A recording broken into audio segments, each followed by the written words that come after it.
This land's ours now. Filth like you gets wiped out with it." Dane Rourke drove the words into Elijah Brooks as he shoved her back, casual and careless, like she wasn't worth effort. His crew fanned out across the ranch in broad daylight, laughing, boots chewing up the ground, rifles hanging loose while phones rose to capture her humiliation. "Stand there," he ordered, stepping into her space, voice calm with ownership. "Don't move. Don't speak." Eli stood in faded jeans and work boots, body still, eyes lowered, counting men, reading terrain, measuring time. Calvin groaned behind her where they'd left him. Rourke mistook her silence for submission. He had no idea he was giving orders to someone trained to wait and finish what others start.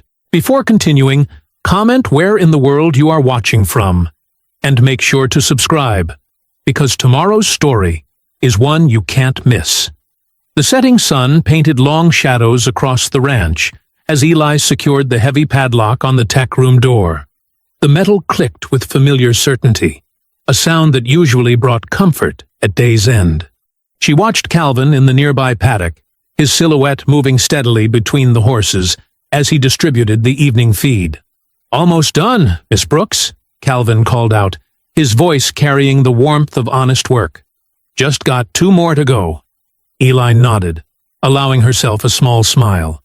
Calvin had been with her for 3 years now, one of the few people she truly trusted. He understood the rhythm of the ranch, the importance of doing things right. The peace shattered as harsh white light flooded the pasture. Multiple engines roared, tires churning up grass and mud. Eli's muscles tensed as she counted. 4 trucks, maybe 15 men. They poured through her open gate like an invasion force, their security jackets a mock uniform that fooled no one. Calvin straightened, feed bucket forgotten. "Miss Brooks?" "Stay calm," she said quietly, though her eyes were already mapping the scene with military precision. 3 men per vehicle, various weapons poorly concealed under jackets, 2 filming with phones, leadership position emerging from the lead truck. Dane Rourke stepped into the glare of the headlights, his smile sharp and cruel. "Well, well, the famous Brooks Ranch." He gestured broadly. "Though I guess infamous might be more accurate these days." Calvin moved to stand between Eli and the approaching men. 2 of them immediately grabbed him, throwing him face first into the dirt. The impact drove a grunt from his chest. "Leave him alone," Eli said, keeping her voice level even as her mind calculated angles, distances, cover positions. "This is private property. You're trespassing." Rourke laughed, the sound echoing off the barn walls. "Private property? That's actually why we're here." His men spread out, some heading toward the barn, while others kicked over water troughs, sending precious water flooding across the packed earth. One man pulled out a can of spray paint, the rattle of the ball bearing inside like a snake's warning. The first letter he painted across the barn's wooden slats made Eli's jaw clench, but she forced her hands to stay loose at her sides. "See, we've been looking into your claim on this land," Rourke continued, pulling a folded document from his jacket. "And there seem to be some irregularities." Eli recognized her deed, the paper she kept secured in her home office. The violation of that space sent ice through her veins, but her expression remained neutral. "That's a legal deed, passed down through 3 generations. Legal?" Rourke made a show of examining the document. "Funny thing about legal documents, they're only as good as the system that enforces them." He moved closer, invading her space. "And around here, we are the system." Calvin tried to push himself up. A boot came down on his back, driving him back into the dirt. Blood trickled from his split lip. "You should teach your help better manners," Rourke said, his eyes never leaving Eli's face. He was looking for fear, for the crack in her composure that would signal victory. Instead, Eli memorized details: the eagle patch on the lead vehicle's door, the truck's license plate, partially obscured with mud but still readable, the distinctive scar on one man's neck, the gang tattoo poorly hidden under another's collar. More crashes came from the direction of the storage shed. Feed bags hit the ground, their contents spilling across the dirt. The horses whinnied in distress, picking up on the violence in the air.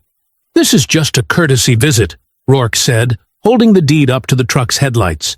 "A friendly reminder that things change. Property changes hands. That's just the natural order of things." He ripped the document in half, then quarters, letting the pieces flutter to the ground. Eli watched them fall, her breath steady and controlled. Combat breathing, 4 counts in, 4 counts out. The same pattern she'd used behind a rifle scope, watching targets through crosshairs. "You have nice horses," Rourke commented, glancing at the paddock. "Be a shame if something happened to them." Lots of accidents can happen on a ranch, especially one run by someone who clearly can't handle the responsibility. The threat hung in the air like smoke. Eli said nothing, but her mind categorized and prioritized. Faces, vehicles, weapons, weaknesses. No response? Rourke stepped closer, trying to loom over her. "Most people have something to say when we pay them a visit." "I believe you've said enough for both of us," Eli replied, her voice carrying the kind of quiet that preceded storms. Rourke's smile faltered for just a moment, something in her tone perhaps triggering a warning he couldn't quite place. But then the moment passed, and his arrogance returned full force. "Pack it up, boys," he called out. "I think we've made our point." He turned back to Eli. "We'll be seeing you again real soon." The men retreated to their vehicles, laughing and shoving each other like schoolyard bullies after a successful hunt. Engines roared to life, headlights swung in wide arcs as they turned around, and the convoy rolled back through the gate they'd violated. Eli waited until the red taillights disappeared down the access road before moving to Calvin's side. She knelt beside him, taking in his injuries with careful eyes. Blood dripped steadily from his split lip, and he winced as he tried to sit up. "Stay with me," she whispered, supporting his shoulder. Her gaze lifted briefly to the dark tree line, where ancient oaks held secrets buried in their roots. The truck's headlights cut through the darkness as Eli steered toward town, her movements precise, despite the tension coursing through her body. Calvin sat slumped in the passenger seat, pressing a cloth to his bloodied face. Every bump in the road drew a sharp intake of breath from him. "Almost there," Eli said, her voice steady. The digital clock on the dashboard read 9:47 p.m. The streets were empty, most businesses already closed for the night. Only the clinic's fluorescent lights offered any welcome. Calvin tried to speak, but winced instead. Fresh blood soaked through the cloth. Eli's grip tightened on the steering wheel, her knuckles white against the dark leather. The clinic's parking lot was empty, except for Nurse Tessa Holloway's blue sedan. Eli helped Calvin from the truck, supporting his weight as they made their way to the entrance. The automatic doors slid open with a soft hiss.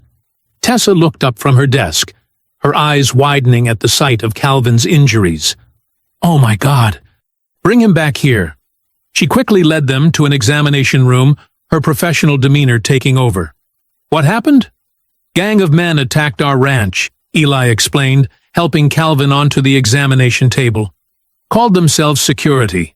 Beat him while he was down." Tessa's hands moved efficiently, cleaning Calvin's wounds with gentle precision. These bruises, they weren't just throwing punches. They were stomping. Her voice carried quiet outrage. Eli stepped into the hallway, phone already at her ear. The sheriff's office rang 4 times before anyone answered. "Sheriff Larkin," she said, keeping her voice level. "There's been an attack at Brooks Ranch. My hand was assaulted. Property damaged. I need to file a report." 20 minutes passed before Sheriff Wade Larkin finally arrived, 2 deputies trailing behind him. He walked into the clinic like he was responding to a noise complaint, not an assault. His eyes swept over Calvin's injuries with practiced disinterest. "So," Larkin drawled, pulling out a notepad he didn't bother writing in, "what did you do to provoke these men?" Eli stood straighter, her military bearing impossible to hide. "Nothing. They broke onto private property, vandalized my barn, destroyed feed and equipment, and attacked my employee." "Uh-huh." Larkin's tone dripped skepticism, And you're sure you didn't say anything inflammatory? In the waiting room, Calvin tried to explain what happened. They just drove in like they owned the place. Started destroying everything. One of the deputies snickered, nudging his partner. Calvin's words faltered as both officers smirked openly at his account. Eli pulled out her phone, bringing up the photos she'd managed to take. I have their license plates, their vehicles, clear shots of several faces. Larkin barely glanced at the screen. Too blurry. Could be anyone's trucks around here. He handed the phone back with a dismissive gesture. Movement outside the clinic's windows drew Eli's attention. 3 large trucks idled across the street, their headlights illuminating the parking lot like spotlights on a stage. Dane Rourke stepped out of the lead vehicle, adjusting his jacket as he crossed the street. The clinic doors opened. Rourke entered with the confidence of someone who'd never faced consequences. Evening, Sheriff. His smile was all teeth. Just wanted to check on everyone. Heard there was some excitement at the Brooks place. Eli watched him approach, her body still but alert. Every muscle ready. You know, Rourke continued, we're concerned about Ms. Brooks's aggressive behavior. Making accusations, causing trouble. He shook his head in mock disappointment. That's not how we do things here.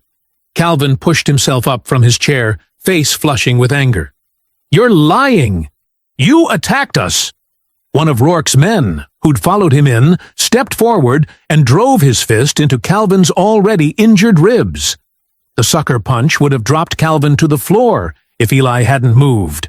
Her reaction was pure muscle memory. 3 quick steps brought her within range. Her left hand caught the attacker's wrist mid-retreat, twisting it in a way that forced his body to follow or break.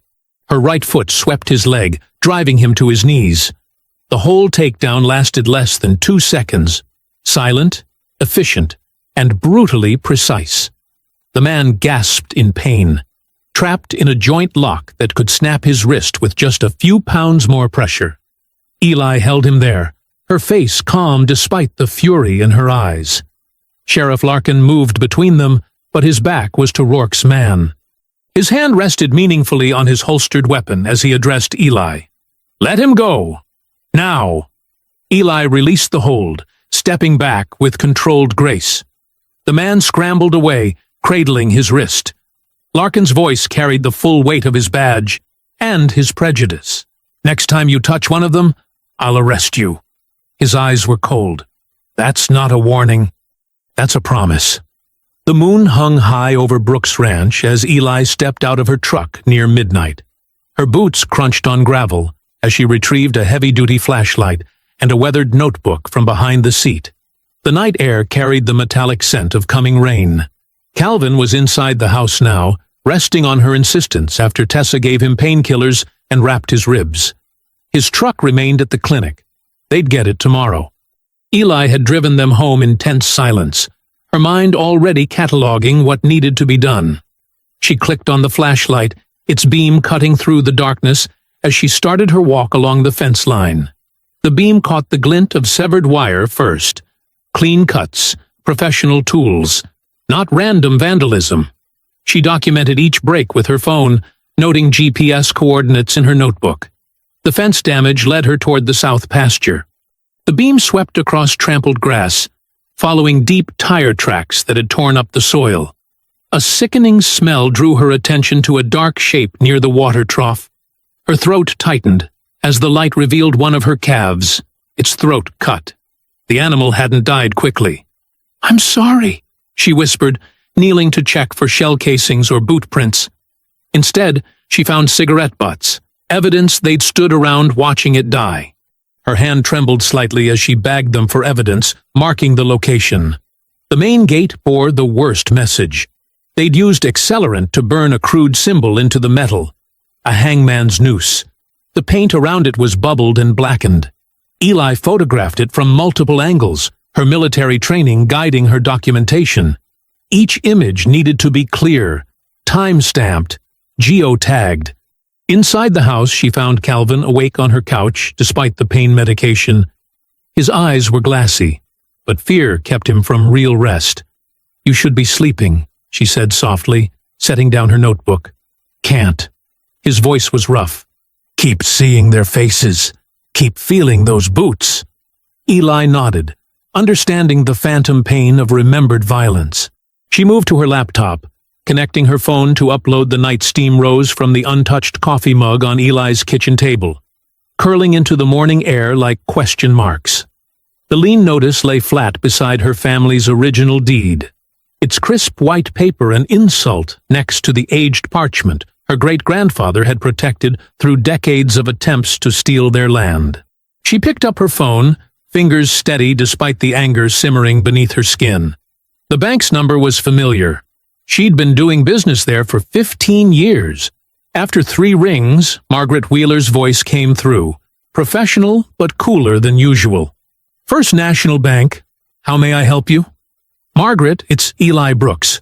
I need to discuss my accounts and this lien notice. A pause. Papers shuffled. I'm sorry, Ms. Brooks, but your accounts are currently under review. I can't discuss any details at this time. Under review? For what reason? Eli kept her voice level, controlled. I'm not at liberty to say. You'll receive notification by mail within 10 business days. The line went dead. Eli set the phone down carefully, too carefully, like handling a live grenade. Calvin limped into the kitchen, his face still mottled with bruises. He lowered himself into a chair, wincing. They're cutting off your money, aren't they? Looks that way. Eli pushed the coffee toward him. You need this more than I do. He wrapped his hands around the mug but didn't drink. There's something I should have told you earlier.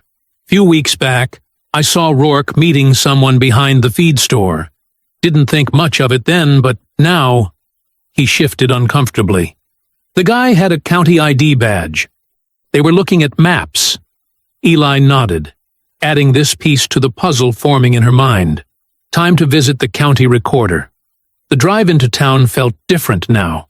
Every parked car, every face on the street could be watching, reporting back. Eli parked her truck in front of the old brick courthouse, straightened her jacket, and walked in like she belonged, because she did. The recorder's office smelled of dust and paper. A young clerk looked up from her computer, smile faltering when she saw Eli. I need copies of all lien documents filed against Brooks Ranch in the past 30 days, Eli said, sliding her ID across the counter. Oh, the system's been slow today. The clerk's fingers hovered over her keyboard without typing. According to State Statute 437-29, you have to provide public records within 1 business day of request. Eli's voice remained pleasant but firm. I'm happy to wait while you pull them. The clerk's eyes widened slightly at the precise legal citation. She disappeared into the back room, returning minutes later with a thin folder. Eli reviewed each page methodically, her trained eye catching details others might miss. The notary stamp was slightly misaligned, a fake. 3 signatures showed subtle differences from known samples. She paid for copies without comment, tucking them into her leather portfolio. The morning sun had grown harsh when she stepped outside. She was halfway to her truck when 2 men peeled away from the shadow of a pickup. She recognized them from last night, the ones who'd held Calvin down. Well, if it isn't the ambitious rancher, the taller one drawled, positioning himself between Eli and her driver's door. Causing more trouble? Just accessing public records, Eli said, keeping her voice steady as she slipped her hand into her pocket, activating her phone's recording app. Like any citizen. Citizen, the shorter one sneered. You people always want special treatment. Always pushing where you don't belong. My family's been here for 4 generations. Eli let a slight tremor enter her voice, playing into their expectations while documenting every word. The taller one stepped closer, shoving her shoulder hard. Maybe it's time for progress. Time for the right kind of people to develop this land properly. You should be grateful we're being so professional about this, his partner added with an ugly smile. Things could get much worse for stubborn folks who don't know their place. Eli clutched her portfolio to her chest, making herself smaller, while her phone captured it all. They eventually tired of their game, swaggering away with the confidence of men who thought they'd won. Back at the ranch, Eli cleared her dining room wall. She pinned up a large cork board, then began constructing a timeline. String-connected photos to documents. Names linked to shell companies. License plate numbers matched to registered owners. Hours passed as she built a web of evidence, her military training turning chaos into order. The sun had set by the time she finished. Calvin brought her a sandwich she didn't eat, watching her work with worried eyes. The night was quiet. Too quiet. No crickets, no distant coyotes. The crack of the rifle shot shattered that silence. The barn's metal roof rang with impact, the sound echoing across the dark pasture. A warning shot precisely placed, close enough to hear, far enough to deny intent. Eli stood at her window, still as a statue, watching headlights fade into the distance. On her timeline board, a new note joined the others. First shots fired. 9:47 p.m. The grass bent silently beneath Eli's boots as she walked toward the ancient oak tree, its branches stark against the pre-dawn sky. Her grandmother's words echoed in her mind. Baby girl, sometimes you got to hide what matters until the right time comes. The oak had been their special place. 3 generations of Brooks women had sought its shelter, shared secrets beneath its spreading limbs. Eli pulled a compact military-grade shovel from her backpack. Her movements were precise, methodical, as she began to dig exactly 6 feet from the trunk on the eastern side. The soil was dark and rich here, holding decades of family history. The metallic clank of shovel against case sent a shiver through her arms. Eli dropped to her knees, clearing dirt with her hands until she could grip the handles of a long waterproof rifle case. Beside it lay a smaller lockbox, both wrapped carefully in layers of oilcloth that had protected them from moisture and time. Her fingers trembled slightly as she unwrapped the rifle case. Not from fear, but from the weight of memory. The smell of gun oil and desert sand crashed over her. Suddenly, she wasn't in Texas anymore. She was prone on a ridge in Afghanistan, the M40A5 sniper rifle steady against her shoulder. Wind speed, 7 knots. Distance, 1,247 meters. Her spotter's whispered calculations faded as she entered that space of perfect focus. 1 shot, 1 breath. The target moved exactly as predicted. Her fingers squeezed. Through the scope, she watched a unit of Marines survive because of that single bullet. Eli blinked hard, forcing herself back to the present. The rifle in the case was similar but newer. A precision instrument she'd hoped never to need again. She checked it thoroughly, muscle memory guiding her hands through each step. Everything was perfectly maintained. Ready.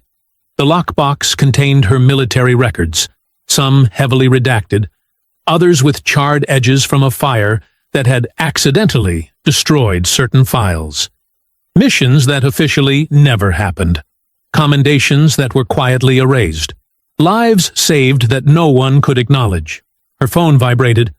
Maya's name lit up the screen. "I got your email," Maya said without preamble. "The evidence is solid, but Eli, these people have serious backing. I'm seeing connections to state officials, corporate donors, old money families who think they own everything between Houston and Dallas." "Can you file for an injunction?" Eli asked, replacing the documents carefully. "I'll start the paperwork today, but—" Maya paused. "Rourke's group has burned through 3 other law firms. They don't just fight dirty in court. They go after people's lives, families, careers. You don't have to take this on, Maya." "Like hell I don't. Just be careful. Document everything. And Eli? Don't let them provoke you into something they can use." As Eli ended the call, she heard Calvin's truck starting up near the house. She quickly reburied the rifle case and lockbox, marking the spot in ways only she would recognize. This wasn't about revenge. She'd seen enough killing to last several lifetimes. This was about survival, about truth, about standing ground that belonged to her family through generations of struggle. She was halfway back to the house when Calvin's truck came tearing down the drive, gravel spraying. He hit the brakes hard, jumping out with something clutched in his shaking hand. Eli's heart clenched. In his palm lay a small silver charm shaped like a noose, the metal gleaming dully in the growing dawn light. "Found it hanging from my mirror," Calvin said, his voice rough. "They want us scared, Eli. Want us running." Eli took the charm, studying it with cold precision. The craftsmanship was custom, expensive, not some quick intimidation job. This was planned, meant to say, "We have money. We have time. We can reach you anywhere. You don't have to stay," she told Calvin quietly. "This isn't your fight." "Like hell it's not." He straightened, despite his lingering injuries. "This is my home, too. Been working this land since I was 16. Not letting some rich bastards run me off with their dollar store horror movie props." The sun was cresting the ridge now, painting the pastures in shades of gold and shadow. Eli walked onto her porch, scanning the tree line with eyes trained to spot the smallest movement. The weight of the buried rifle pressed on her thoughts, not as a temptation, but as a reminder that she had options they didn't know about. Miles away, dust rose from vehicles moving along the county road. Probably just normal ranch traffic, but her instincts noted direction, speed, pattern. Always watching, always calculating, like she'd been trained. Calvin joined her on the porch, the noose charm now lying in a plastic evidence bag. They stood in silence for a moment, watching the dawn paint their world in light and shadow. "They raided the wrong ranch," Eli said softly, her voice carrying no further than the weathered boards beneath their feet. The county meeting room buzzed with artificial light and whispered judgments. Eli adjusted her blazer, pressed crisp despite the morning's fence repairs, and walked down the center aisle with Calvin at her shoulder. Camera equipment crowded one corner where Gordon Pike's crew filmed, their lenses following her like predators tracking prey. Dane Rourke occupied a front-row seat like it was a throne. His custom boots crossed at the ankles, his smile sharp as a knife. His security team filled the seats behind him, all wearing matching polo shirts with their company logo. They looked more like a gang dressed for court than actual professionals. "Folks, let's maintain order," Gordon Pike announced into his microphone, playing ringmaster. His radio-perfect voice dripped fake concern. "We're here to address serious allegations about land development practices in our community. Ms. Brooks, you have the floor. Briefly." Eli placed her evidence folder on the podium, spine straight, face composed. The same stance that had steadied her rifle on 1,000 missions now kept her voice level as she began presenting her documentation. "On Tuesday night, armed men invaded my property without—" "Invaded?" Pike interrupted, eyebrows raised. "That's quite inflammatory language, isn't it? I believe they were conducting a routine security inspection. They assaulted my employee and caused thousands in property damage. I have photos that could be from anywhere, anytime." Pike cut in again. "Sheriff Larkin, you responded to Ms. Brooks' complaint that night. What did you observe?" Sheriff Larkin stood, thumbs hooked in his belt. "Ms. Brooks has a history of confrontational behavior. When my deputies arrived, she was the one acting aggressive. Rourke's men nodded like puppets on strings. Someone in back coughed militant, just loud enough to carry." "That's a lie," Calvin said, stepping forward. "They beat me while he watched. I got medical records." Laughter rippled through the room. Pike smiled indulgently. "Sir, please, let's keep this professional." "Professional?" Calvin's voice rose. "You want professional? How about we talk about that forged lien?" Now, Pike soothed. "Let's not throw around accusations without proof." "I have proof right here," Eli said, pulling out the notarized documents. "The signature dates don't match county records. The notary stamp is—" "Ms. Brooks," Pike interrupted again, "perhaps you're confused about standard legal procedures. Mr. Rourke, would you care to address these creative interpretations?" Rourke stood slowly, straightening his tailored shirt. "I understand Ms. Brooks is upset about progress coming to her neighborhood. Change is hard, But these desperate attempts to paint legitimate business as some kind of conspiracy? It's sad, really. Maybe even dangerous. Murmurs of agreement filled the room. Eli kept her face neutral as her training kicked in, mapping exits, noting which spectators were armed, calculating angles of attack. Not to fight, but because knowledge was power, and right now, knowledge was all she had. "The lien is fraudulent," she stated flatly. "I have documentation from—" "I think we've heard enough accusations," Pike announced. "Sheriff, anything to add?" Larkin shrugged. "Just that my office is monitoring the situation. We can't have people stirring up trouble with wild claims." The meeting dissolved into procedural dismissals. Eli gathered her papers with mechanical precision, while Rourke's men snickered. Outside, a deputy shouldered past Calvin, knocking Eli's evidence folder from her hands. Papers scattered across wet pavement. "Oops," the deputy said, grinding his heel on a photo as he walked away. "Guess you should be more careful with your proof." They drove home in silence. Calvin's knuckles were white on the steering wheel. Eli watched the road with sniper's eyes, noting vehicles, memorizing plates, marking potential observation points. Back at the ranch, she didn't waste time on anger. She unpacked surveillance cameras from a locked cabinet, gear she'd hoped never to need again. Each unit was positioned with tactical precision, covering the fence lines, the barn, approaches to the house. She marked ranges in her mind. 200 yards to the oak tree, 150 to the cattle guard, 75 to the tool shed. Inside, she set up a laptop to record Pike's nightly broadcast. His voice filled the kitchen as she logged sponsors, timestamps, and specific lies. Concerned citizens report increasing hostility from certain property owners refusing to participate in community improvement. Eli noted the company's advertising during his segments: names, dates, dollar amounts. Intelligence gathering was like breathing to her, automatic, essential, and silent. The sun settled toward the horizon as she finished her preparations. She'd mapped every blind spot, every potential cover, every angle of approach. Not for violence, for survival. Her phone buzzed. The motion sensor alert flashed red. Movement at the north fence line. The security feed showed 3 figures in masks, working with bolt cutters. They moved with the confidence of men who thought they owned the night.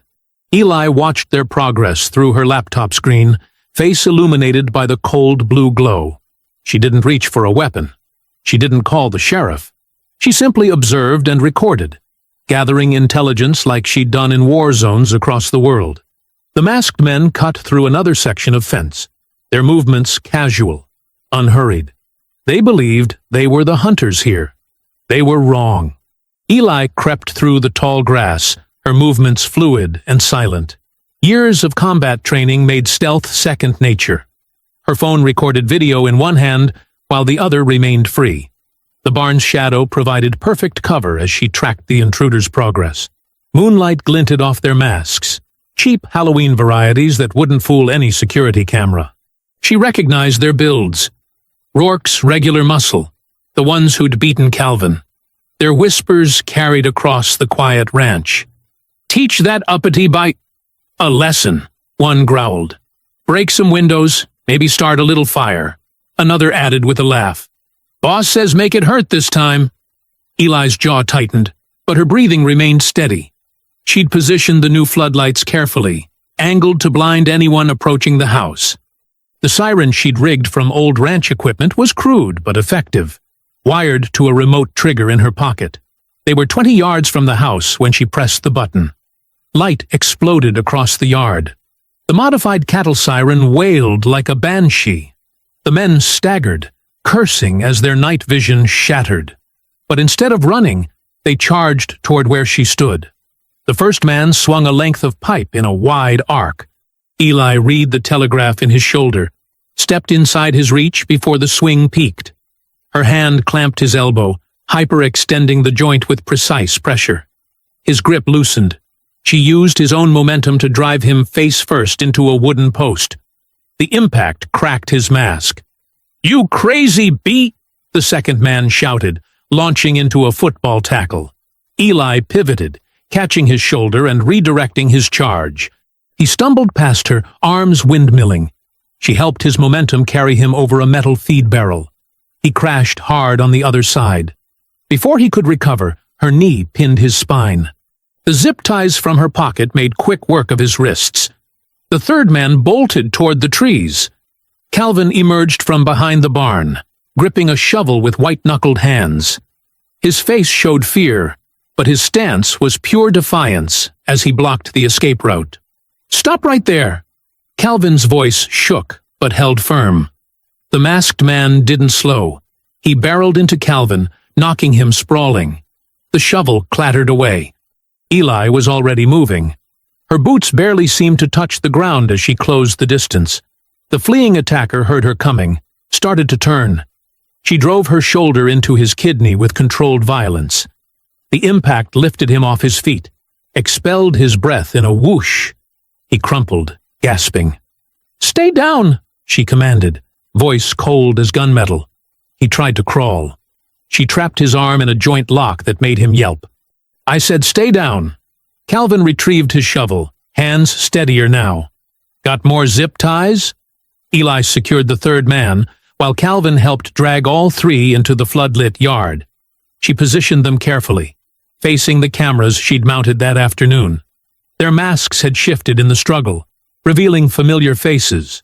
Rourke's security team, just as she'd suspected. Red and blue lights strobed across the scene 15 minutes later. Sheriff Larkin stepped out of his cruiser, taking in the tableau with obvious displeasure.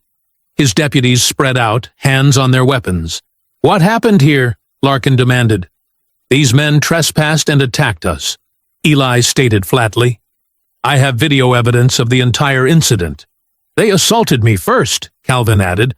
"We were defending ourselves." Larkin circled the zip-tied men, shaking his head. "Looks more like you ambushed these boys." "They had weapons," Eli said. "Check the pipe by the post. Check their pockets." "I'll check whatever I decide to check." Larkin pulled out a pocket knife and sliced through the zip ties. The men scrambled up, rubbing their wrists. "You're letting them go?" Calvin's voice cracked with disbelief. "Far as I can see, Ms. Brooks here attacked 3 men who might have been lost on a dark night." Larkin's smile didn't reach his eyes. "Could be looking at assault charges." One of the freed men spat on the ground near Eli's boots. Another made a slashing motion across his throat. The third simply smiled, the same smug expression Rourke always wore. Larkin stepped close to Eli, close enough she could smell stale coffee on his breath. His voice dropped to a whisper. "One day, you'll go too far." Morning sunlight streamed across Eli's kitchen table, where fresh coffee steamed beside scattered documents and photos. Maya Kincaid set down her leather briefcase, her military bearing evident even in civilian clothes. She pulled out bandages and antiseptic, eyeing the bruises on Eli's knuckles from last night's fight. "Let me see those hands," Maya said, her tone brooking no argument. "I'm fine," Eli insisted, but held out her hands anyway. "Marines," Maya muttered, cleaning the scrapes, always trying to tough it out. She'd been JAG Corps long enough to know the type. Eli managed a small smile. "Takes one to know one." Maya pulled out a compact scanner, sleek and professional. "Show me everything. Every photo, every document, every scrap of paper they've touched." For the next hour, they built their case. Maya's scanner hummed, creating digital copies while she typed rapid notes on her laptop. She worked with methodical precision, organizing evidence into categories: property damage, physical assaults, forged documents, discriminatory practices. "The lean is amateur hour," Maya said, examining the paperwork. "Fake notary stamp, backdated signatures. They got sloppy." "Sloppy, but effective," Eli replied. "Banks still frozen my accounts." Maya nodded grimly. "I'm connecting you with Wallace Granger, civil rights attorney, good track record. Careful man, but he gets results. Can we trust him? He's not the type to stick his neck out unnecessarily, but he's solid, knows how to work within the system." They walked the property together, Maya insisting on photographing everything again. At the burned gate, she made Eli describe how it felt seeing the racist symbols carved there. At the vandalized barn, she documented not just the damage, but Eli's connection to the place, how her grandfather had built it, how she'd learned to ride there. Emotional impact matters, Maya explained. Courts need to see the human cost, not just dollar figures. In town, they parked across from the gas station that faced the ranch access road. The night of the raid, its security cameras would have caught everything. Owner's name is Jim Phelps, Maya said. Vietnam vet. Might be sympathetic. Inside, Phelps looked nervous, glancing repeatedly at the door. Gordon Pike was here yesterday, he muttered. Said there might be trouble if certain footage got out. Eli met his eyes. Mr. Phelps, I'm a Marine. 20 years service. What they're doing isn't right. I know that, he said quietly. But they got reach in this town. We can be discreet, Eli said, pulling out several $100s. No one needs to know where it came from. Phelps hesitated, then reached under the counter. The flash drive was small, unremarkable. Deleted after. Please. Back in Maya's car, they reviewed the footage on her laptop. The timestamp showed Rourke's convoy clearly, headlights blazing as they turned toward the ranch. But what made Eli's jaw clench was the patrol car idling in the shadows. Sheriff Larkin's unit watching the whole thing. Son of a bitch, Maya breathed. He knew, Eli said. He watched them come for me and did nothing. This is bigger than harassment, Maya said, copying the files. The sheriff's actively involved. We need to move fast. They spent the afternoon preparing emergency motions. Maya worked her contacts, calling in favors. By 6 p.m., she had a sympathetic judge willing to review their filing immediately. The evidence is strong, Maya said, hitting submit on the electronic filing. Clear pattern of harassment, documented damages, proof of official misconduct. We should hear something soon. Eli paced her kitchen, trying not to watch her phone. The sun was setting when it finally buzzed. A court notification. Temporary injunction granted, Maya read aloud. Rourke and his men have to stay 500 yards from your property. No contact, no surveillance, no proxies. Eli's shoulders relaxed slightly. It wasn't victory, but it was something. A shield, however temporary. Then her phone buzzed again. Unknown number. The message was simple. Injunctions burn. Maya leaned forward, jaw set. Screenshot that. Document everything. They're getting desperate. Eli nodded, already saving the threat. Her combat instincts hadn't dulled.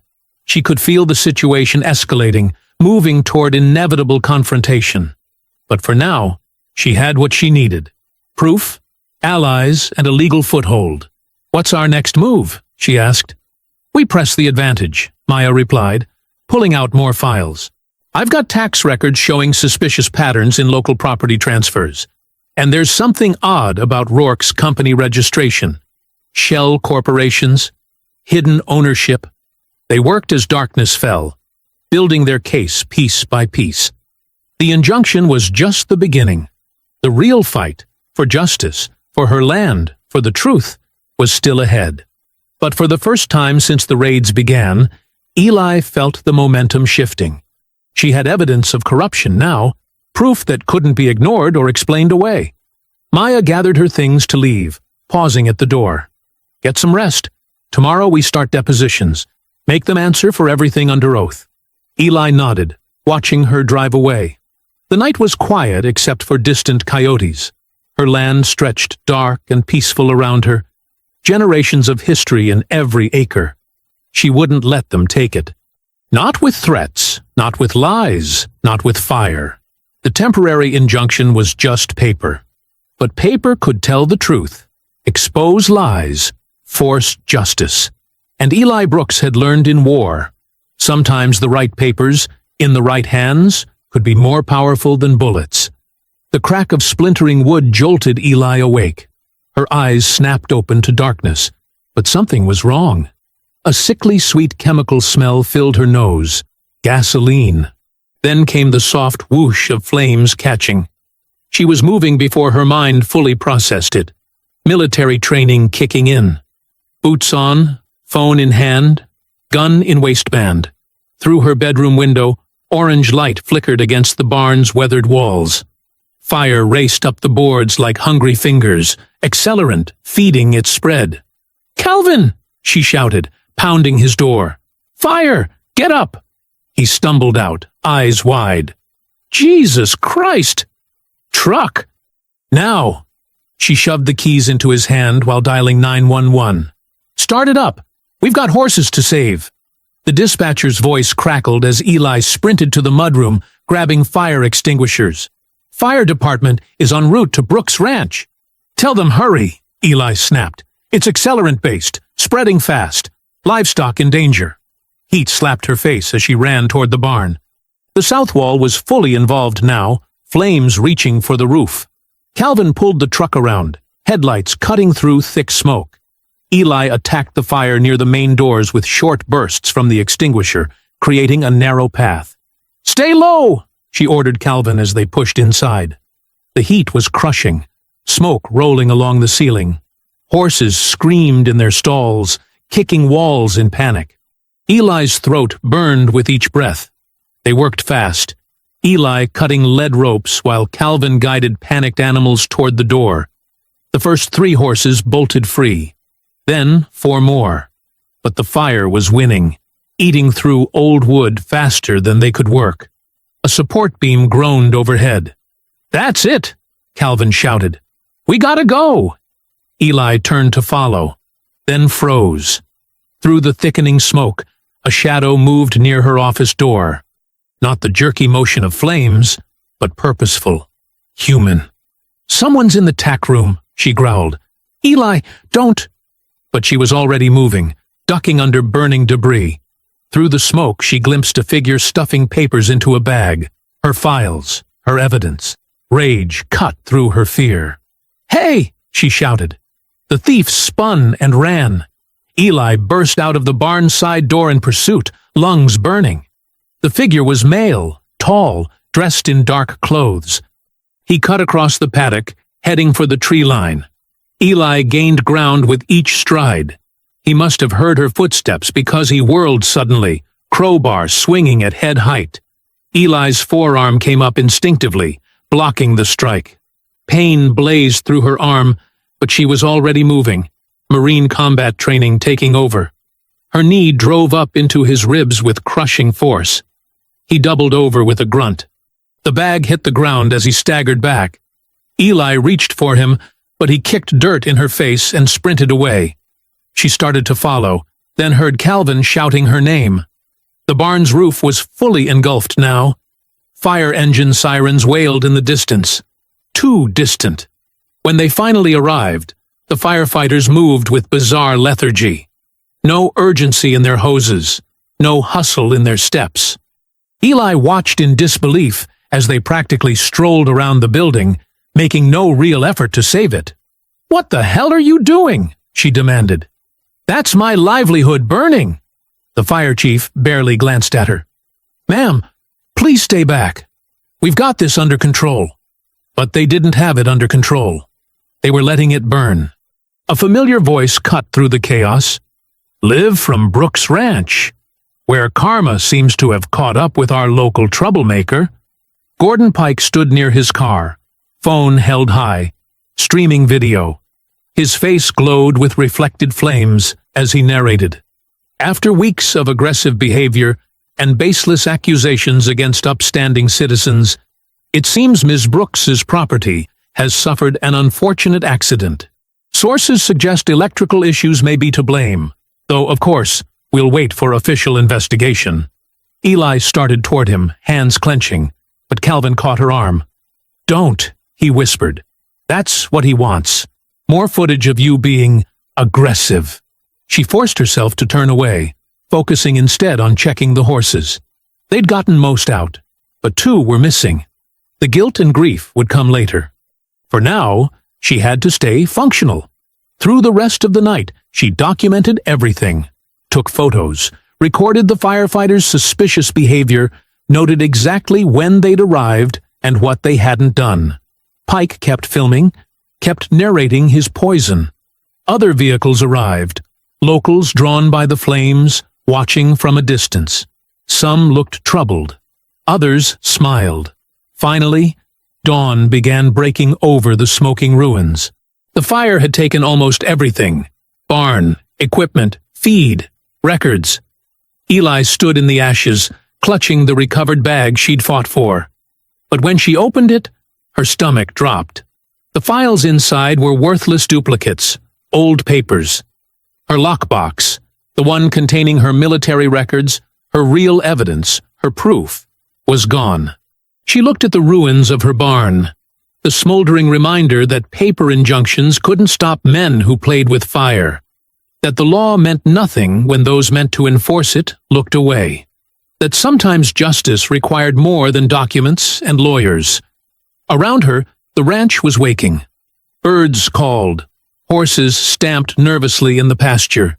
The sun rose red through smoke-stained air, and Eli Brooks stood in the ashes of her grandfather's barn, feeling something shift inside her, something hard and cold and certain. The morning sun cast long shadows across the ranch yard, highlighting the blackened skeleton of the barn against the sky.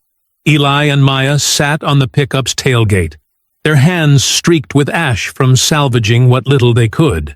Empty coffee cups sat between them, gone cold hours ago. "We document everything," Maya said, her laptop balanced on her knees. "Every call, every threat, every coincidence. They think burning evidence hurts us? We'll build new evidence from the ashes." Eli nodded, but her eyes kept drifting to her phone. Calvin should have checked in by now. The knot in her stomach tightened. Maya's phone buzzed. "It's Granger," she said, putting it on speaker. Attorney Wallace Granger's voice crackled through, strained and hesitant. "Ms. Kincaid, I need to withdraw from the Brooks case." "What?" Maya straightened. "Wallace, we just filed yesterday. There have been complications." His words came faster now, nervous. "Threats. My office window was shot out last night. My daughter's preschool received visits from concerned citizens." Eli's jaw clenched.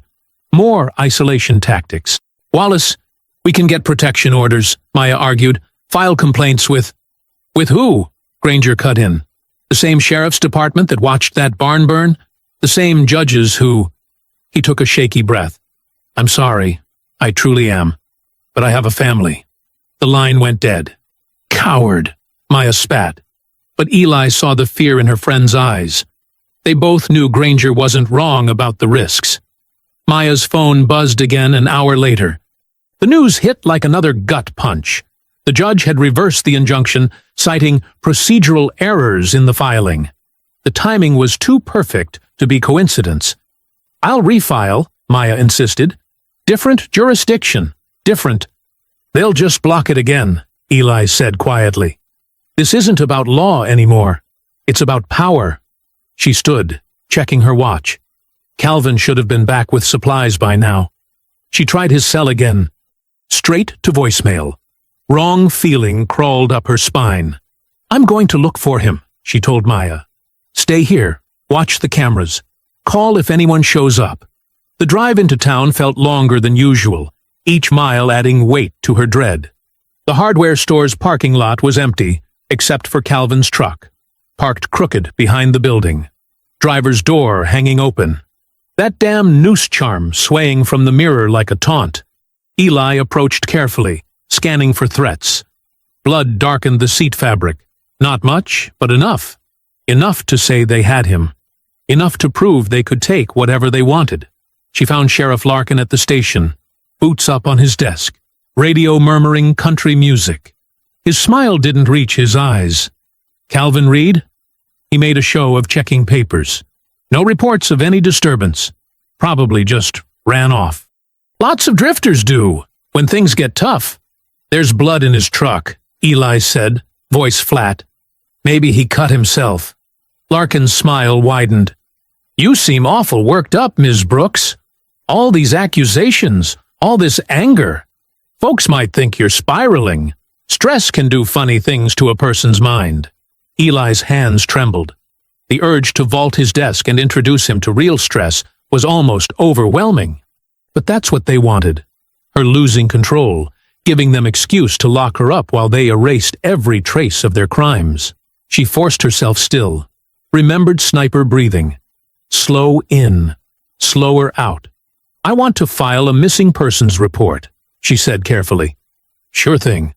Larkin pulled out a form, writing with exaggerated slowness. Though, given Mr. Reed's background, might take a while to process. "Paperwork, you understand? More delays, more dead ends, more messages that the system would give her no justice."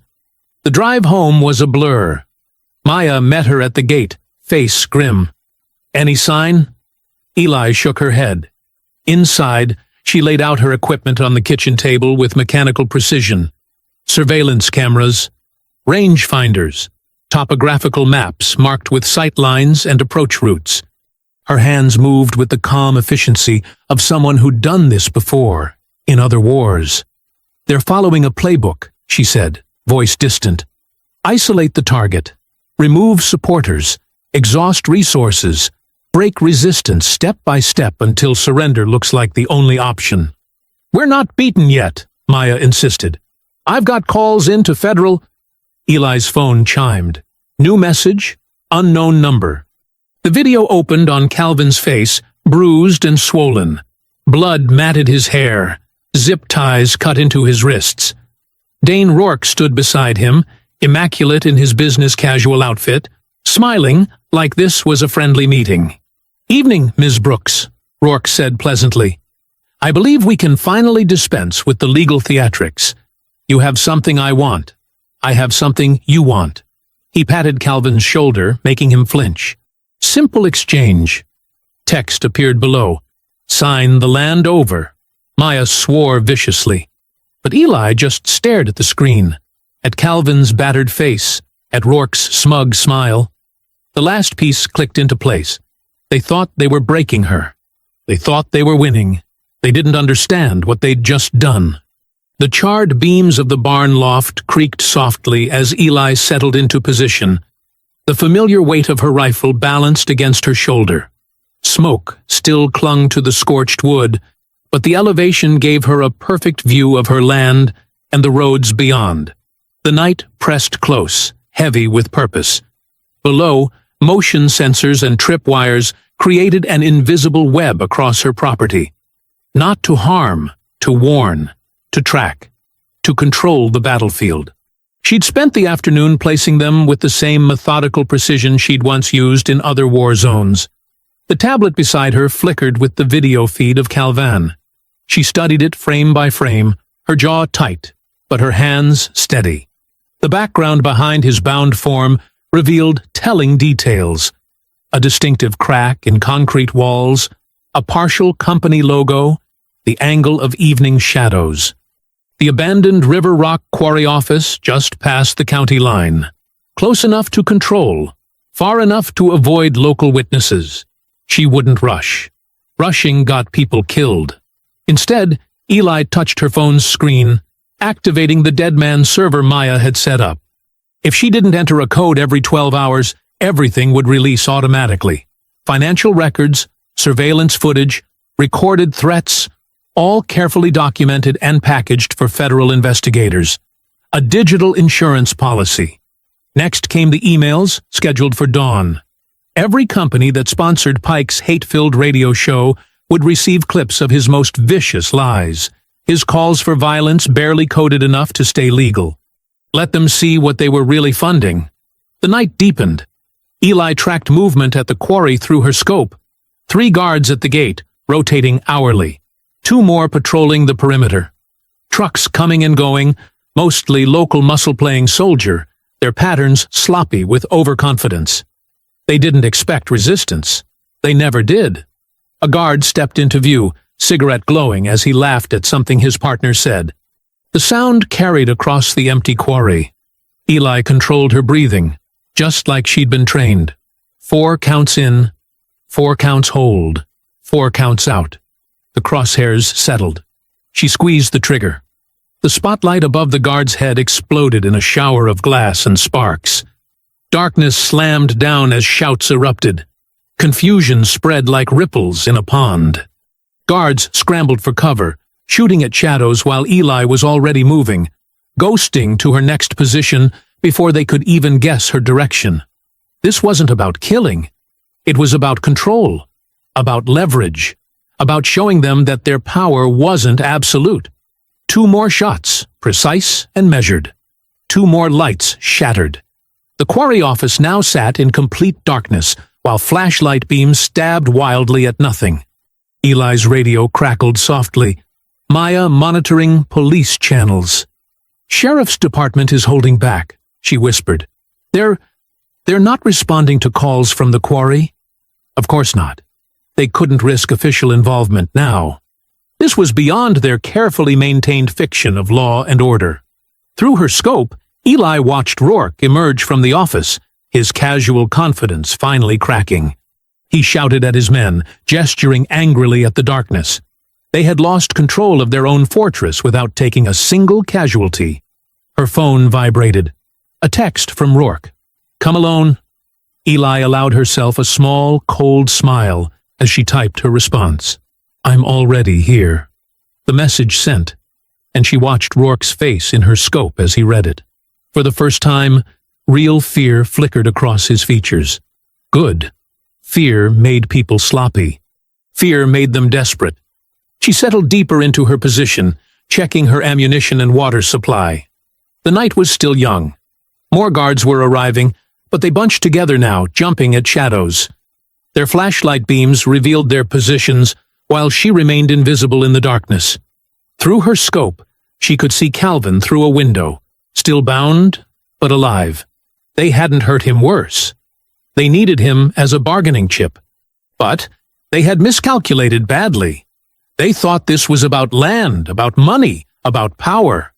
They didn't understand that by taking Calvin, they had crossed a line that transformed this from a property dispute into something much more personal. Another guard ventured too close to her position. Eli's finger tightened on the trigger, then relaxed. Not yet. Let them wear themselves down with fear first. Let them realize how exposed they were, how vulnerable their fortress had become. She checked her watch. Hours until dawn. Hours until her scheduled evidence releases would begin flooding inboxes across the state. Hours for Rourke and his men to understand exactly what kind of enemy they had made.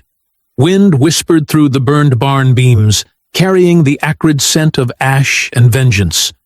Eli remained motionless, patient, her scope never wavering from the quarry office. She had learned patience in places these men couldn't imagine, waiting days for a single perfect shot that could change the course of battles they would never know existed. The radio crackled again. Maya's voice, tense but controlled.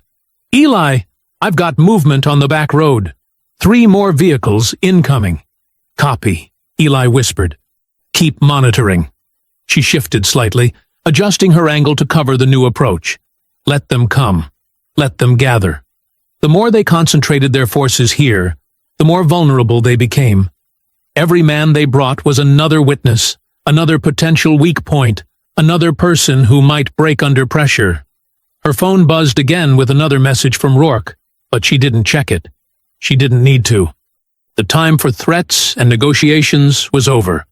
Now there was only the night, the scope, and the slow, inexorable tightening of the trap she had laid. Gravel crunched under Eli's boots as she moved through the scrubland surrounding the quarry. The guards' flashlight beams swept wild patterns across broken concrete and rusted equipment, revealing their panic. A generator hummed somewhere behind the office, powering emergency lights that cast more shadows than illumination. "This is ridiculous," a voice carried from near the main gate. "She's just one woman." "Shut up and keep watching," another guard snapped. "You want to end up like the spotlights?" Eli pressed closer, using their argument as cover. Her rifle was secured across her back now, too unwieldy for close quarters. Instead, her hand gripped the familiar weight of her tactical baton. The metal felt cold against her palm. Through gaps in the fence, She counted 4 guards at the front entrance, 3 more circling the perimeter. Their formation was sloppy, leaving blind spots big enough to drive a truck through. These weren't soldiers, just local thugs playing at power. A security camera hung limp from its mount, disabled by her first shots. No electronic eyes to track her movement now. Just men with flashlights and too much fear in their trigger fingers. She paused behind a stack of concrete pipes, controlling her breathing. Inside the office, a shadow moved past a window. Calvin's silhouette, slumped but upright. 2 armed figures flanked him. Beyond them, Rourke's voice rose and fell, sharp with frustration. Eli touched her earpiece. "Maya, you copy?" "Here," Maya whispered. "Federal response team is 20 minutes out. They're moving quiet, no sirens yet." "Copy that." Eli checked her watch. "Dead man server?" "Armed and ready. Miss the next check-in, everything drops." Eli nodded, though Maya couldn't see it. Everything was in position. Now came the part that couldn't be planned, just executed with precision and controlled violence. She ghosted between shadows, using the guard's own flashlight sweeps to time her movement. Their attention was focused outward, expecting an attack from the perimeter. None of them thought to watch the gaps between searchlights. The office's back window was unlatched, sloppy. These men had gotten too used to being feared, too comfortable in their power. Eli eased it open with barely a whisper of sound. Inside, harsh fluorescent lights buzzed. Calvin sat zip-tied to a metal chair, blood crusted around his nose and mouth. But his eyes were alert, tracking movement. Still fighting. 2 guards blocked the door, rifles held carelessly, more interested in their conversation than their prisoner. Eli coiled, muscles tensing. Timing was everything. She couldn't give them a chance to radio for help. She exploded through the window in a shower of glass. Before the first guard could turn, her baton caught him across the throat. He dropped, clutching his neck, unable to even scream. The second guard swung his rifle toward her, but Eli was already inside his reach. Her knee drove up into his solar plexus with a wet crunch. He folded like wet cardboard. "Well, well." Rourke's voice dripped contempt as he stepped from the shadows, pistol raised. "The farmer thinks she's a soldier." They circled each other, Eli keeping the desk between them. Rourke's smile never reached his eyes. "You know what's funny?" he said. "This whole county belongs to me.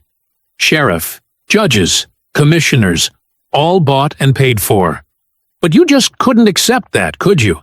Had to play hero."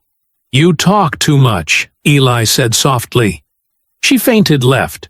Rourke's gun tracked the movement and missed her real strike. Her hand locked around his wrist, twisting sharply until bones ground together. The pistol clattered to the floor. Rourke snarled, swinging a wild haymaker. Eli slipped inside it and drove him backward into a filing cabinet. The impact rang through the metal. The fight turned brutal and close. Rourke had size and reach, but Eli had training and experience. His elbow caught her temple. She answered with a headbutt that broke his nose. Blood sprayed. They grappled, knocked over chairs, slammed into walls. Boots thundered in the hallway. Reinforcements coming. Eli drove her knee into Rourke's kidney, buying space. He stumbled, spitting curses. Suddenly, brilliant light flooded the quarry. Sirens wailed in perfect synchronization. Federal law enforcement, not local. Maya's dead man server had triggered, sending everything to waiting investigators. The cavalry had arrived. Rourke's eyes went wide with real fear. He lunged for the door, but Eli was faster. Her tackle took them both to the ground. She locked his arm behind his back, driving her knee into his spine until handcuffs clicked into place. "You're done," she whispered. Agents in tactical gear swarmed the office, weapons raised.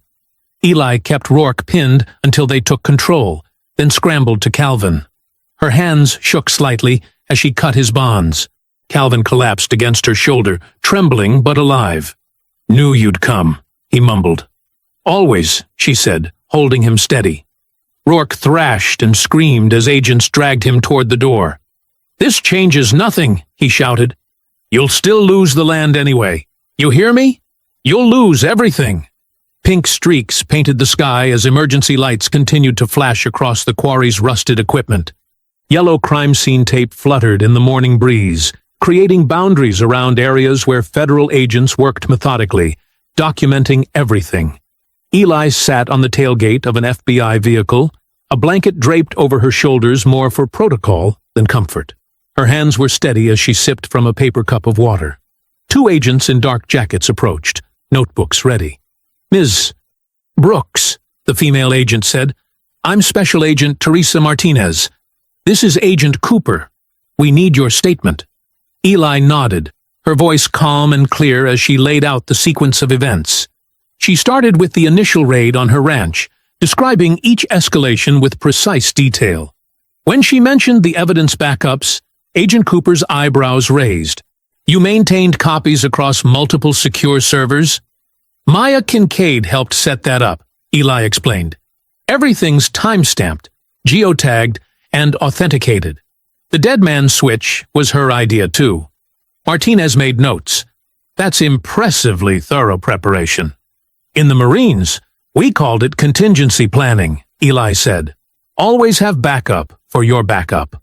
A commotion at the quarry entrance drew their attention. Sheriff Larkin's cruiser pulled up, its lights still flashing importantly. He stepped out, adjusting his gun belt with the swagger of a man used to throwing his weight around. Then he saw the federal badges and stumbled to a stop. Agent Cooper held up a tablet. On it played crystal-clear security footage from the gas station, showing Larkin's cruiser parked with a clear view of the initial raid on Eli's ranch. The timestamp matched perfectly. The sheriff's face went ash-gray. "Wade Larkin," Martinez said, "we have some questions about your involvement in this criminal enterprise." Across the quarry, another scene was unfolding. Gordon Pike's morning radio show cut off mid-rant as federal agents entered his studio. The live feed showed him spluttering as sponsors' logos vanished from his backdrop one by one. A news ticker crawled across the bottom. "Local radio host, named in federal warrant." More vehicles arrived, dark SUVs with federal markings. Agents carried boxes of documents from the county office building. The forged liens were unraveling thread by thread, exposing years of systematic land theft and corruption. Calvin sat in the back of an ambulance, holding an ice pack to his jaw while giving his statement. His voice was hoarse but determined as he detailed his captivity. When he described Rourke's threats, his hands shook slightly, but his words never wavered. "Need anything?" Eli asked, approaching once the paramedics finished checking him. "Nah." Calvin managed a small smile. "Just glad it's over." The sound of rotors drew their attention skyward. News helicopters circled like vultures, cameras pointed at the scene below. A reporter tried to approach Eli with a microphone extended, but federal agents intercepted them, directing them to a designated press area. "Ms. Brooks," one reporter called out, "can you comment on the allegations of systemic corruption?" Eli turned away, letting the agents handle the media. She had nothing to say to cameras. The truth would speak for itself through evidence and testimony. Maya's car pulled up, and she emerged carrying a tray of coffee cups and a thick manila envelope. Her usual sharp business attire was wrinkled from an all-night vigil monitoring the evidence servers, but her eyes were bright with victory. "Thought you could use this," she said, handing Eli a cup. "Real coffee, not that break-room sludge." They watched together as Rourke was led to a prisoner transport vehicle. His expensive shirt was torn and bloodied, his handcuffed wrists held low. All his arrogance had drained away, leaving him looking somehow smaller, diminished. A senior federal agent approached Eli, introducing himself as Deputy Director Roberts. "I want to commend your restraint in this situation, Ms. Brooks. You had every opportunity for revenge, but you chose to let justice work instead." "Revenge wasn't the point," Eli said quietly. "Never was." "Your preparation was exceptional," he continued. "The evidence trails, the backup servers, the documented pattern of escalation. You built an airtight case while defending yourself within the law. That's not easy to do under pressure. Eli thought of long nights in desert observation posts, waiting for the perfect shot while chaos erupted below. Pressure's familiar territory, sir. The sun climbed higher, burning off the morning mist. Crime scene technicians photographed the quarry office, marking evidence and taking samples. Eli could see Calvin's blood on the chair where he'd been tied, Rourke's on the filing cabinet where she'd driven him. Violence left its marks, but evidence told the true story. Maya approached with the manila envelope, her expression softening. "Got something for you," she said, pulling out a document heavy with official seals. The top read, "Federal Land Protection Order" in bold letters. "It's done," Maya explained. "The ranch is protected now, federal level. No more county games, no more fake liens. That land is yours, locked down tight as Fort Knox." Eli took the document, feeling its weight. Generations of her family had worked that land, fought for it, died defending it. Now it was truly safe, protected by the highest authority in the land. Morning sunlight spilled across the Brooks Ranch, painting long shadows behind fresh-cut fence posts and newly strung wire. The air carried the sharp scent of sawdust and the steady rhythm of hammers as volunteers worked on the rising frame of the new barn. Eli stood on her porch, coffee warming her hands as she watched the activity unfold. Local veterans, some wearing faded service patches, moved with practiced efficiency. They'd shown up 3 days ago with trucks full of lumber and purpose, refusing payment. "Marines take care of their own," their leader had said simply. The old burn marks were gone, scrubbed away by determined hands. New wood rose clean and strong against the sky, each beam carefully measured and placed. The structure was larger than before, designed with reinforced doors and clear sight lines, suggestions from fellow veterans who understood the need for security without saying it aloud. Calvin directed a group setting support posts, his voice carrying across the yard. The bruises had faded from his face, replaced by the healthy flush of honest work. He caught Eli's eye and grinned, tapping his hard hat in salute. The fear was gone from his movements. He stood straighter now, more confident. "Looking good," Maya said, climbing the porch steps with an armful of papers. She wore jeans instead of her usual suit, ready to pitch in after the legal work was done. "The foundation called this morning. The grant's official. They're announcing it next week." Eli nodded, thinking of the letter that had arrived yesterday from the Department of Defense. It was brief but clear. Her service record was restored, her commendations reinstated, her missions acknowledged with quiet respect. No fanfare, no public ceremony, just truth finally put to paper. "Sheriff Larkin's resignation hit the morning news," Maya continued, sorting through documents. "He went quietly, cuffs hidden under his jacket, but definitely there. The interim sheriff's already started cleaning house." "And Pike?" Eli asked, though she already knew. "Took the plea deal yesterday, trading names for time." Maya's smile was satisfied. "He'll never touch a microphone again. The station's new management is running retractions every hour." They watched as more trucks arrived, bringing additional volunteers and supplies. The community that had turned its back was slowly turning around, shame and regret driving some to make amends. Eli accepted their help without comment, neither forgiving nor rejecting. Time would tell which changes were genuine. A crew from the Veterans Foundation unloaded lumber near the new barn frame. Their coordinator approached the porch with paperwork, final details for the grant that would help other veterans protect their land. Eli's name would be on it, a shield for others who might face similar fights. "Just need your signature," Maya said, spreading the last documents on the porch railing. Court confirmed the permanent title protection. Triple locked, federal level. No one can touch this land without going through 3 kinds of hell first. Eli's hand was rock steady as she signed. The pen moved smoothly. No hesitation, no tremor. She'd earned this moment with patience and precision, protecting her home without becoming what they wanted to make her. The morning stretched toward noon. Eli walked the property line, inspecting the work. New fence posts stood straight and true, wire pulled tight between them. The racist graffiti was gone, replaced by fresh paint. Even the grass seemed greener, as if the land itself was healing. She paused at the old oak tree, its branches spreading wide over the spot where she'd first unearthed the rifle. The weapon was back in its resting place now, carefully cleaned and oiled before being returned to the earth. It slept there like a guardian, ready but unnecessary, a last resort she hoped never to need again. The sound of laughter drew her attention back to the barn raising. Calvin was showing a group of younger veterans how to properly align roof trusses, his movements confident and natural. He belonged here as much as she did, both of them stronger for having defended it together. A breeze carried the scent of grilling food. Someone had brought lunch for the volunteers.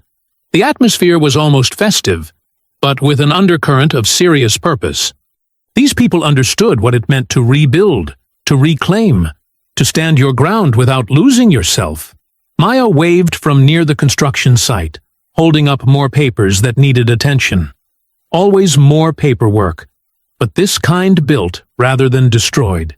Eli headed back, boots crunching on gravel that no longer hid threats. The ranch felt alive again, humming with honest work and earned peace. She checked her phone. Messages from supporters, updates from federal investigators still unraveling the corruption, notes from other veterans offering help. The isolation was broken. The system that had failed her was being rebuilt, slowly but surely, by people who remembered their oaths. Near sunset, as the volunteers packed up for the day, Eli walked the fence line one more time. Her fingers trailed along the fresh wood, feeling its strength. The air was clean, free of smoke and fear. Each post marked a boundary that would be respected. Each gate secured by more than just locks, by law, by witness, by community finally awakened. She reached the main gate and paused. The new sign gleamed. Brooks Ranch, established 1889. Below it, smaller but clear, protected land, federal oversight. She looked out over the fields stretching toward the horizon, pastures where horses would soon graze again, earth that had soaked up generations of her family's sweat and dreams. The land rolled away under the golden evening light, finally, completely, irrevocably hers. Home again, not just by deed, but by right, by fight, by truth revealed and justice served. Golden hour painted the Brooks Ranch in warm amber, the new house standing proud against the darkening sky. Eli stood on her freshly built porch, letting the coffee mug warm her hands as she watched shadows lengthen across the pasture. The evening breeze carried the sweet scent of hay and fresh-cut lumber, mixing with the rich aroma of her drink. A car crunched up the gravel drive, unfamiliar, rental tags, press credentials visible on the dashboard. Eli had been expecting this. News traveled fast in small towns, especially when federal agents were involved. The reporter stepped out, notepad already in hand, wearing city shoes that weren't made for ranch dirt. "Ms. Brooks, Janet Martinez from the Post. Could I get your comment on the recent developments? The community would like to hear your side of the story." The reporter's tone was professional, almost sympathetic, but Eli recognized the hunger for drama beneath the surface. Eli took another sip of coffee, letting the silence stretch. She thought of all the headlines they could spin. Veteran triumphs over corruption, or race and justice in rural America. But those weren't her stories to sell. The truth lived in the rebuilt barn, the mended fences, the horses grazing peacefully in the distance. "No comment," Eli said finally, her voice firm but not unkind. "The court records speak for themselves." The reporter opened her mouth to push further, but something in Eli's steady gaze made her pause. After a moment, she nodded, tucking her notepad away. As the rental car disappeared down the drive, Eli walked to her truck, pulling out a simple sign she'd had made in town. The metal was cool and solid in her hands as she mounted it by the front gate. "Private property. Trespassers prosecuted. No elaborate warnings, no threats, just clear boundaries backed by law. The sign caught the last rays of sunlight, letters stark against the clean white background. Evening wind rippled through the tall grass, making patterns like waves across the pasture. In the distance, her horses moved with lazy grace, settling in for the night. Their presence filled a void that had ached during the worst days, when the barn lay in ashes and threat hung heavy in the air. Standing there, Eli let memory surface. Rourke's sneering face, Larkin's dismissive shrug, Pike's poisonous broadcasts. The shove that had bruised her shoulder, the slurs carved into wood, the night they'd beaten Calvin and laughed. Each moment rose like bitter smoke, and dissipated in the clean evening air. She didn't need to hold them anymore. Justice hadn't come as mercy or forgiveness. It had come as consequence, natural as gravity, inevitable as dawn. She hadn't needed to burn their world down. Truth had done that work, built on evidence, patience, and pressure. The lies had collapsed under their own weight, once exposed to light. Her phone buzzed. Maya's text lit up the screen. It's over. Simple words that carried the weight of months of legal work, countless documents, recorded testimonies, and carefully preserved evidence. Eli's lips curved in a small, real smile, not of triumph, but of peace finally earned. The porch boards creaked softly under her boots as she turned toward the house. Through the window, she could see Calvin in the kitchen, probably cooking enough for 3 as usual. He'd started doing that after they rebuilt, making extra food, leaving lights on longer, small gestures that said someone else was there, that the ranch had become home to more than just memories. Inside, the new house smelled of fresh wood and coffee. Everything was simple, functional, built to last. No fancy fixtures or decorative touches, just honest materials put together with care. The contractors had offered upgrades, but Eli had kept to the basics. Beauty was in strength, in things that served their purpose without pretense. She locked the door with a solid click, more habit than fear now. The porch light switched off, leaving the ranch to settle into natural darkness. Through the windows, she watched night claim the land in gentle stages, first the valleys, then the fence lines, finally the hilltops. Stars emerged one by one, filling the sky with ancient light.